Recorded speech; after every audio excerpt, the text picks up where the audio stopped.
Hyrjet e urës që lidh dy lagjet e qytetit të Bulqizës vijojnë të jenë problematike për të gjithë drejtuesit e mjeteve, por më vështirë kanë drejtuesit e mjeteve të vogla, pasi makinat e tyre prekin mbi asfalt si pasojë e uljes së pjesës hyrëse. Siç duket nga pamjet, disa automjete kanë patur kontakt me asfaltin, ku ju janë dëmtuar pjesë të ndryshme të makinës. Ky problem është prezent prej vitesh që nga ndërtimi i urës mbi rrugën e Arbrit. Specialistët thonë se nuk është bërë si duhet pjesa hyrëse, pasi dheu i hedhur aty duhet ngjeshur mirë që me kalimin e kohës të mos pësonte ulje të tilla. Por të tjerë mendojnë se kjo vjen edhe si rezultat i lëvizjes së tokës poshtë urës. Ata kërkojnë që të merren masa të menjëhershme në mënyrë që të mos rrezikohet dëmtimi i gjeturës. Ka bërë ulevenie për arsye të hapjes së kanalit.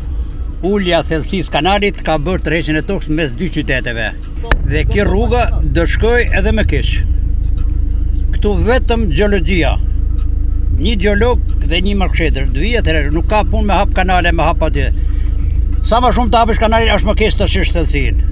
Po si dëmton makinat, po të bëj ulje makinat dëmton, asfaltohet, dëmtohet prap. Ulet përsërit rruga, se tërheq toka, se toka tërheq. E tërheq thellësia kanalit. Pavarësisht se ka edhe një ekspert ka thënë që duhet hapim kanalin e Gjeketasit. Nuk është e vërtet. Duhet mushet, beçi u bën kanalet e zeza, tani u bë mirë për kanalet e zeza, kjo pjesë është shumë keq. Do shkojë edhe më keq, do tërheq edhe pallatet kret. Kjo nuk është hera e parë që kjo urë ka një problem të tillë, ndërsa edhe vite më parë gati u kthye e pakalueshme, por ndërhyrja ishte shumë sipërfaqësore, duke mos e zgjidhur problemin përfundimisht.